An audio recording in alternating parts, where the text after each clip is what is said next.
Here I am with Sir Lunchelot. We're in the splendid Dorchester Hotel in London. We're about to have lunch in the Krug room, an exclusive room for 12 people. And Sir Lunchelot, what do we want?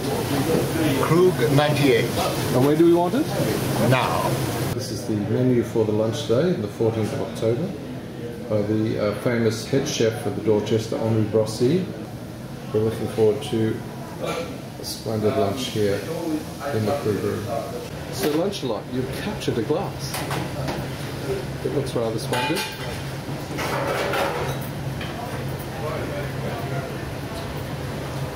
What do you think, old bean? I think I'm going to make a fool of myself now, but I hope not. I think that's Grand Cuvée. Grand Cuvée. It's certainly got a spectacular bead on it, hasn't it? It's got quite a sort of ripe, mature taste, and I think the 98 we're looking forward to will be much younger tasting. I may be wrong. I may be quite wrong. Right, well, it's certainly something to enjoy. Oh, excellent. And here's our wonderful sommelier. Would you like to just introduce yourself to the viewers? I'm Nicholas. And where are you from, Nicholas? I'm German. German? And how long have you been working at the Dorchester? Oh, for quite a while, for about three and a half years. Excellent. And is this the Grand Cuvée we're tasting here? It is, certainly. Yeah. Well done, Sir Lunchelot. Excellent. Thank you very much, Nicholas. You're welcome. The first thing to notice is this lovely, almost Welsh gold colour. It's got this lovely gold with this just hint of green at the edge, which is the presence of Chardonnay.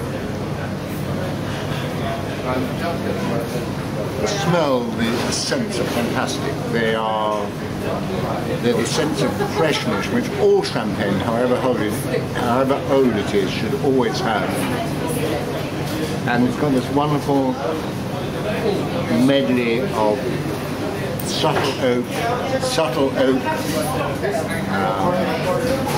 and vanilla, and that rather sort of grown-up word, which is difficult to substitute, vinosity, which means it tastes like wine rather than grape juice.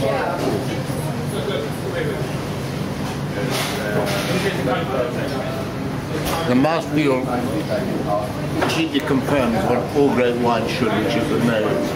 And you get the wonderful freshness, a touch of minerals from the earth from which it came, and the complexity in flavours. There are up to 70 wines in this. All champagne, with very few exceptions, is dosed with a very light solution of old champagne wine in sugar. The dosing, what they call the dosage in French, is very light and it's quite low, so the wine speaks for itself. It's not hidden by the cosmetics. This is a great wine, 96. Wonderful. Olivier, we spoke earlier about the 98 vintage, which is an interest which really fascinates me, but I get the impression it was quite challenging, but in fact there are some real high points in the vintage. Is that true? It was indeed, Michael, it was a very challenging year. At first it started at a very classic year in Champagne with very balanced climate. Sure. And suddenly in August we got the warmest months of August ever since 1961. But nature being what it is in Champagne, we got another miracle of nature with a very cool rainy period at the beginning of September, just before the crop. And finally, we harvested grapes of the most beautiful quality. But I understand that after this wonderful miracle, this little rainy period after that incredible August, the actual weather at picking was quite good. We got a fantastic picking weather, and therefore we harvested dried grapes of beautiful quality. Well, we're really looking forward to tasting the creation. I'm sure you like it, especially since this is the last and only fourth Krug Vintage of the 90s. Indeed. Let's enjoy it and cheers. And this is the control room for the chef, Olivier Brosi. He's tasting one of the dishes.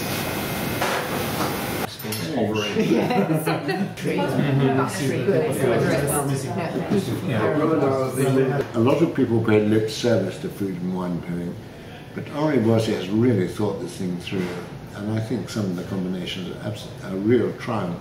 I mean, take the Barrigo artichoke, which God knows is That was a great surprise, wasn't that's it? not an easy thing to match with wine, that sort of tuber. But they steam the artichokes in a stock to perfection. Yeah, it is. It's just a wonderful result, and with interesting cheese elements, the parmesan and gnocchi, and the great dish fondue. What are you making? I'm making parmesan gnocchi. Okay, so and you're just forming and shaking it on the spoon. Yes. And what's in your mixture? It's potatoes, flour, eggs, parmesan, salt and pepper. And then the absolute pièce de la résistance is the steam turbot, as it happens, and that was beautifully cooked. And then there's a wonderful counterpoint with not too much, just the right amount of rich lobster risotto. That's a masterstroke. And that brought out almost the drama of the vintage. It did, didn't it? It showed the nerve. Lightness and the nervosity, the nervousness of the wine. When we're working with vintage champagne, specifically with Krug, a creaminess is very important onto it. The creaminess has to come in with the sauce, and it has to come in with the texture to actually to build up that very exuberant bouquet. I think the only real interest. We believe that the taste of Krug is not in a book. The taste of Krug is not in the formula, but the taste of Krug is in the palate and the memory of the people who make this team.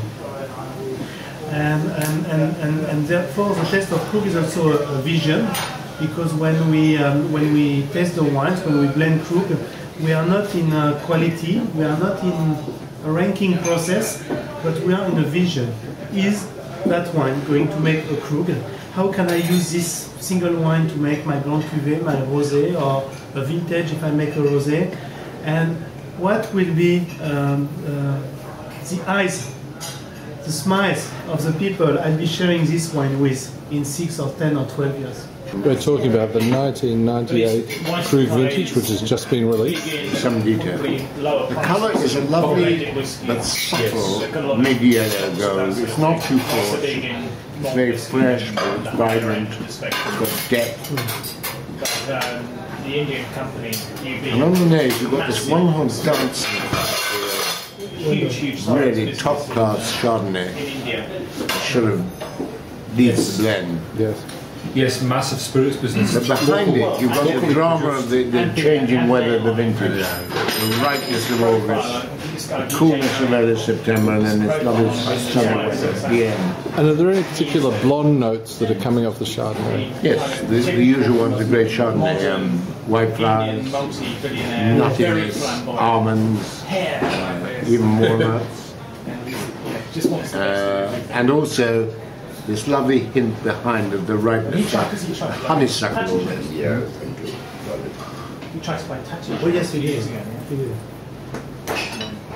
Then the mouthfeel, this is what I really love. I didn't know in that. these challenging vintages. It isn't the great overwhelming richness. No, because It's got this wonderful poise and raciness, this minerality of great Chardonnay.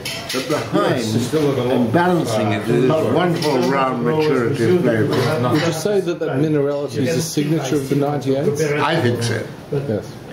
I mean, others may disagree, but I think that's what...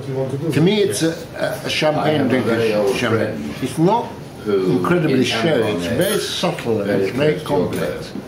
And I always believe in challenging, even difficult vintages. You sometimes get a more exciting result.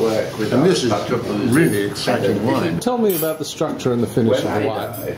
Well, it seems to me that it's a sort of medium weight wine, which to me is fine, because I don't like champagnes too big. It's got very good structure, it's got good acidity, it's ripe for a sort of, I think, a medium-term cellarage for Krug dish, which is 10 to 15 years rather than say 20 or 30. If it had been the 96, it might be a bit longer. That doesn't matter. I mean, when it's 20 or 30 years old, I'll be in my dating age 90, so it'll be good for me. Indeed. And what do you score this wine? 98.